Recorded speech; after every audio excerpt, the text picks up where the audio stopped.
1000 बार सुना होगा, लाख बार सुना होगा, एक बार भी हृदय में बात नहीं उतारी तुमने। श्री कृष्ण चरणारविंद की ऐसी शरणागति जैसे घोंसले में बैठा हुआ बिना पंख का पंखहीन बच्चा केवल अपनी मां की तरफ देखता है, ऐसी शरणागति, इससे प्रेम प्राप्त होता है। ध्यान दीजिए, वो बच्चा उड़ नहीं सकता, उस बच्चा का कोई सहयोगी नहीं है। अगर उसकी मां लाकर उसके मुख में जल न डाले, दाना न डाले, चारा न डाले तो मर जाएगा। ऐसी शरणागति, एक भरोसो उस बच्चे का, एक बल, एक आस, एक विश्वास, बस वही उसकी मां। ऐसे ही प्रभु के, ये बहुत महिमामयी बात श्री जी कह रहे हैं उद्धव जी से।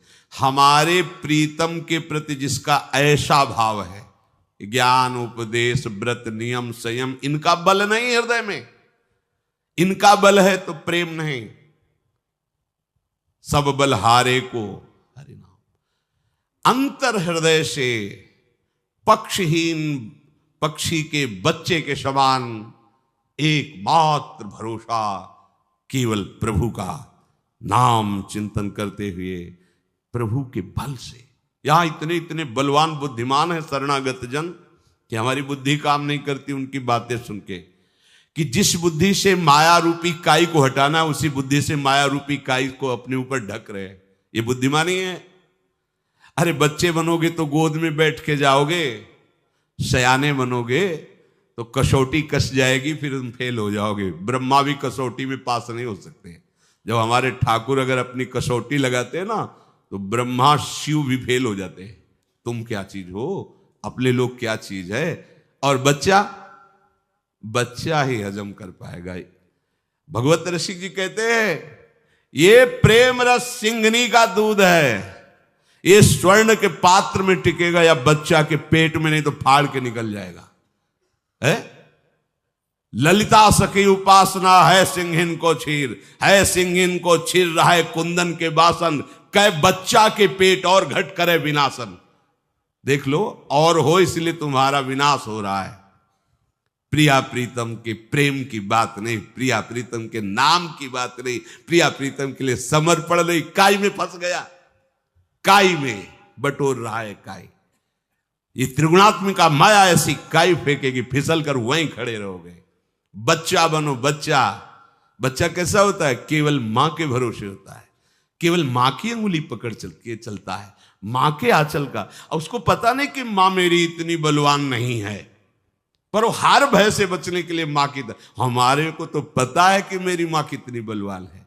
काल भी थर्राता है जिसके भय से, वो है श्री कृष्ण। इनका आश्रय लेकर और किसी का आश्रय लेने की मन में चाह, अपनी बुद्धि का, अपने मन का नहीं। मई अर्पित मनोबुद्धिर, मेरे में अर्पित कर दो अपने मन बुद्धि को, नहीं अर्पित कर, प्रपंच में अर्पित है मन बुद्धि। प्रभु के चरणों की ये शरणागति से प्रेम प्राप्त होता है। श्री जी स्वयं उपदेश कर रहे हैं उद्धव जी को। तब इन्होंने सोचा प्रभु के समीप रहने पर भी मेरा ऐसा भाव नहीं आया जैसा भाव गोपी जनों की, इसलिए मुझे वृंदावन की घास बना दो। मनुष्य बनकर रहूं ऐसा तो मैं मांग ही नहीं सकता, मुझे यहां की लता बना दो, कोई औषधि बना दो। आप देखो उद्धव जी क्या बनना चाहते हैं और आप क्या बन के आए हो? मनुष्य बन के आए हो। उद्धव से भी बड़ा सौभाग्य तुम्हारा हो जाए यदि तुम लाडली जू की बात मान जाओ, यदि लाडली जू स्वरूपा गुरुदेव की बात मान जाओ, या लाडली जू के रस में डूबे रसिकों की बात मान जाओ। तस्माद् उद्धो यत्नेन भज कृष्णम परात् परम, निर्गुणम च निरीहम च परमात्मानमीश्वरम, नित्यम सत्यम परम ब्रह्म प्रकृते परमेश्वरम, परिपूर्णतम शुद्धम भक्तानुग्रह विग्रहम। आहा, कैसे मेरे प्रीतम श्री कृष्ण उद्धव जी को समझा रहे लाडली जी। भक्तानुग्रह विग्रहम, बस ये भरोसा लेके ही तो गरजते रहते हैं। भक्तानुग्रह विग्रहम, अपने भक्तों पर अनुग्रह करने के लिए वो विराजमान, केवल कृपा सिंधु, कृपा करने के लिए अपने जनों के लिए विराजमान है। आप डरो मत, वो पूर्ण परब्रह्म है, पूर्ण पर। उनकी लीला देखकर भ्रमित मत होना कि यशोदा जी की छड़ी से भयभीत हो जाता है, मेरी रक्षा क्या करेगा। जो यशोदा जी की रस्सियों से बंध रहा है वो बड़े बड़े परमहंसों को माया की रस्सियों से मुक्त करता है। जो यशोदा की छड़ी से डर रहा है उसकी भ्रकुट टेढ़ी हो जाए तो काल भी थर्रा जाए। ये नंद का लाला ऐसा ही नहीं है, ऐसा नहीं है। बस पूर्ण भरोसा जागृत हो जाए, सत्संग का यही फल है। प्रभु के प्रति समर्पित हो जाए, प्रभु के प्रति बड़ा बेईमान मन है। अरे अपने आराध्य देव से कपट करता है, आराध्य देव से छल करता है। धिक्कार है ऐसे मन को। जब मन को देखते ला तो लगता है आहा ये कितना नीच है। लाख बार समझाने पर भी प्रभु के विरुद्ध ही आचरण करने की ठानता है। पावर तो प्रभु का ही है ना, इसमें भी। इसलिए बहुत जल्दी, हमारे पास समय नहीं। जिनको ये लगता है कि हमारे पास बहुत समय है, श्री प्रहलाद जी महाराज के वचन सुन लीजिए। प्रहलाद जी महाराज कह रहे हैं, ततो यतेत कुशलः क्षेमाय भयमाश्रितः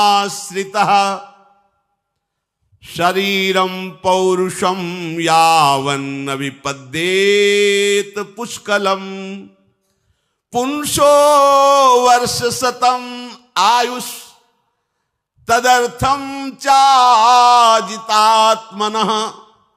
निष्फलम यद सौरात्र्याम सेतेन्धम प्रापितस्तमः।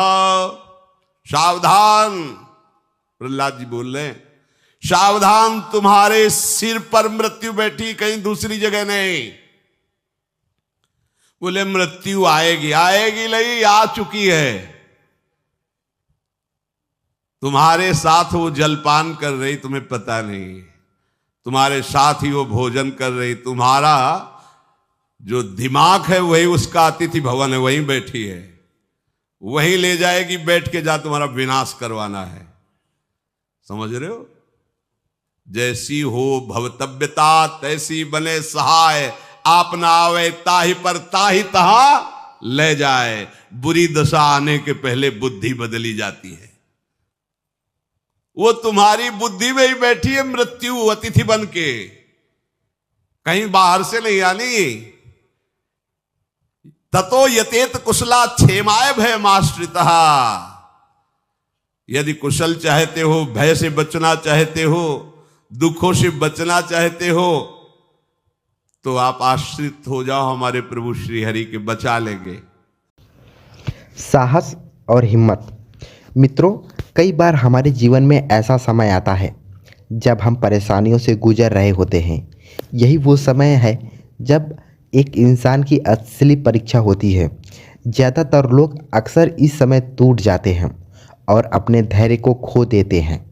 लेकिन इंसान को चाहिए कि वो ऐसे समय में विवेक से काम ले, अपनी शक्तियों को ना भूले और तनिक भी घबराए नहीं, क्योंकि चाणक्य ने कहा है कि इंसान का साहस एक ऐसी चीज़ है जो हर समस्या को हरा सकती है। एक छोटा सा प्रेरक प्रसंग है जिसे मैं यहाँ प्रस्तुत कर रहा हूँ। किसी जंगल में एक गधा रहता था। एक बार गधा जंगल में घास चर रहा था। अचानक वहाँ एक भेड़िया आता है। वो भेड़िया सोचता है कि क्यों ना आज इस गधे का शिकार किया जाए। काफ़ी तंदुरुस्त गधा है ये और ज़्यादा मांस भी होगा इसके अंदर, तो 2-3 दिन का काम तो ऐसे ही निकल जाएगा। यही सोचकर वो गधे के पास जाता है और बोलता है, अरे गधे, तेरे दिन अब ख़त्म है, मैं तुझे खाने जा रहा हूँ। अचानक गधा हक्का बक्का रह जाता है और पूरी तरह घबरा जाता है। फिर भी वह साहस नहीं छोड़ता। फिर कुछ सोचकर भेड़िए से बोलता है, आपका स्वागत है श्रीमान। मुझे कल साक्षात भगवान ने अपने सपने में आकर दर्शन दिए थे। मुझे कल साक्षात भगवान ने मेरे सपने में आकर कहा था कि कोई बड़ा दयालु और बुद्धिमान जानवर आकर मेरा शिकार करेगा और मुझे इस दुनिया के बंधन से मुक्त करेगा। मुझे लगता है कि आप ही वो दयालु और बुद्धिमान जानवर हैं। भेड़िया सोचता है कि वाह, ये तो खुद ही मेरा शिकार बनने को तैयार है। आज ज़्यादा मेहनत नहीं करनी पड़ेगी इसको मारने में। गधा फिर बोलता है, लेकिन महाराज, मेरी एक आखिरी इच्छा है। मैं चाहता हूँ कि आप मुझे खाने से पहले मेरी एक आखिरी इच्छा जरूर पूरी करें। भेड़िया बड़े आश्चर्य से पूछता है कि मरने से पहले तुम्हारी आखिरी इच्छा क्या है? भेड़िया बोला, हाँ हाँ, क्यों नहीं, क्या है तुम्हारी आखिरी इच्छा? गधा विनम्रता से बोला, महाराज, मेरे पैर में एक छोटा सा पत्थर फंस गया है और क्या आप उसे निकाल देंगे? भेड़िया खुश होकर बोला, वाह, इतना सा काम है, बस अभी करता हूँ। पत्थर फिर भेड़िया गधे के पीछे जाकर कहा, पत्थर कहाँ है?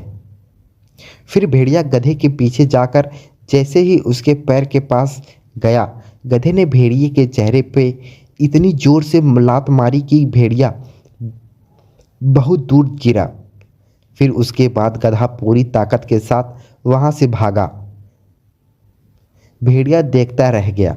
मित्रों, यह एक कहानी मात्र नहीं है। इस कहानी में आपकी बहुत सारी समस्याओं का हल छिपा है।